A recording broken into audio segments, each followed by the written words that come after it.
Donc j'achète beaucoup sur internet, par exemple cet ordinateur ou bien ce téléphone, tout ce qui est série, donc DVD, film ou musique, la télévision, cette chemise ou bien ce jean. Ulrich achète de tout sur internet. Comme plus de la moitié des Français, avant de se fixer sur un produit, il se renseigne en ligne sur ses futurs achats. Sa méthode ? Parcourir les sites d'avis de consommateurs. Rechercher le produit sur les moteurs de recherche, ça me permet d'avoir ses caractéristiques, son prix et les avis des consommateurs et des professionnels. Sur Internet, les sites consacrés aux avis de consommateurs sont légion. Sous forme de notes, d'étoiles ou de messages, le consommateur prend la parole. Chacun commente son dernier achat, recommande ou déconseille un produit et un service. Mais peut-on avoir confiance ? Que valent vraiment ces avis de consommateurs ? Par qui sont-ils rédigés ? On constate qu'il y a certaines dérives, certains abus, certaines usurpations d'identité. La manipulation d'avis et la falsification d'avis n'est pas un phénomène marginal. Nicolas de Dianous dirige un guide de voyage en ligne rédigé par les internautes eux-mêmes. Tout récemment, il a fait l'objet d'une sollicitation douteuse. J'ai été sollicité il y a quelques mois par un hôtelier à l'étranger qui voulait absolument mettre en avant son hôtel sur notre site. S'il avait voulu, on l'aurait détecté, mais s'il avait voulu, il aurait pu, d'ailleurs il a commencé à le faire, se faire passer pour un faux utilisateur et vanter les mérites de son hôtel sans que ce soit vrai.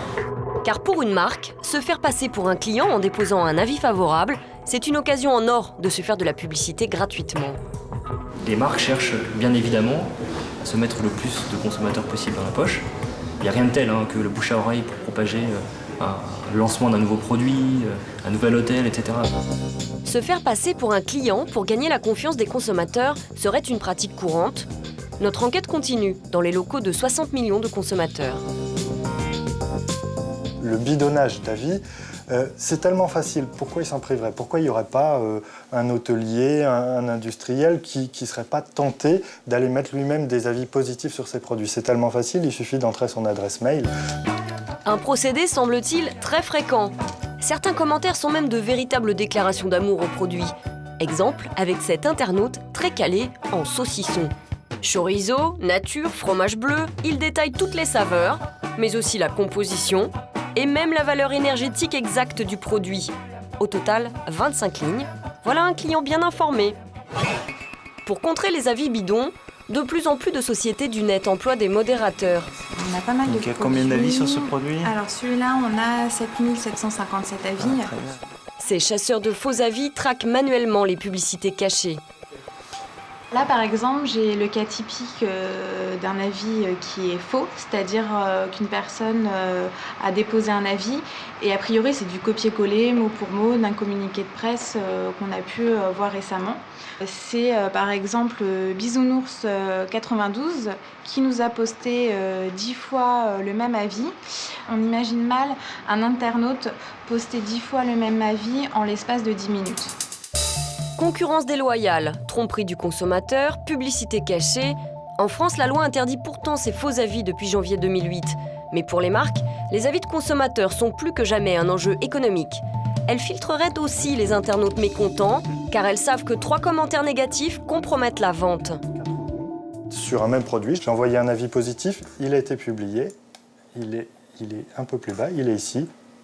Le même jour, j'ai envoyé un autre avis qui était négatif.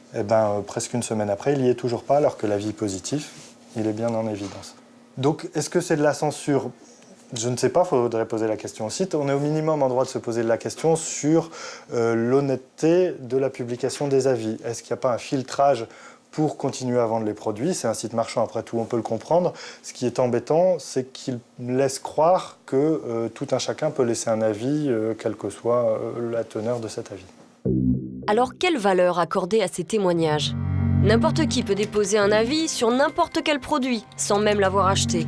Benjamin en a fait l'expérience. Donc voilà, alors on prend un exemple. C'est un site sur lequel on peut déposer des avis sur des hôtels. J'ai pris un hôtel au hasard à Paris. J'ai jamais mis les pieds dans cet hôtel. Je ne sais même pas où il est. Et on va mettre super hôtel. On va mettre propreté, rien à dire. Tout est nickel. Voilà, envoyé.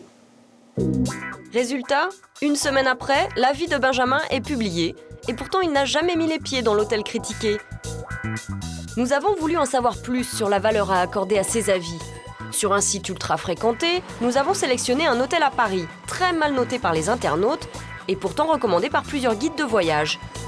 Le propriétaire découvre les appréciations, il s'étonne de la sévérité des commentaires. Alors ce soi-disant hôtel est le pire que j'ai jamais connu de ma vie. Moquette est dégueulasse, pourri, c'est un mot, un bien gros mot. Hôtel et chambre très sales, cauchemar. Qui se cache derrière ce commentaire? Un client aigri? Un concurrent? Cet avis est-il fiable? Le propriétaire nous fait visiter les lieux et de toute évidence, les critiques ne semblent pas fondées. C'est une moquette qui n'est pas neuve, mais bon... Attendez, des fois qu'on cache quelque chose, hein. On peut même regarder sous le lit, hein. Moi, je n'ai rien à cacher. Alors là, au contraire, est-ce que les mauvais commentaires nous font du tort? Ils ne peuvent nous faire que du tort. Alors ces avis, un faux ou un tox? Voici quelques conseils pour s'y retrouver dans la jungle des avis d'internautes. Quand on est internaute, ça peut être intéressant ces avis. Il ne faut pas tout jeter à la poubelle, il ne faut pas jeter le bébé avec l'eau du bain. Donc il faut simplement être prudent. Ça veut dire regarder les avis sur plusieurs sites différents, pas se contenter d'un seul site. Être aussi très prudent si on voit un seul avis. Si on voit un seul avis, c'est pas beaucoup, c'est mieux si on en voit 10 ou 15. Vous l'aurez compris, avant d'acheter, multipliez les sources d'informations et surtout méfiez-vous de la publicité cachée.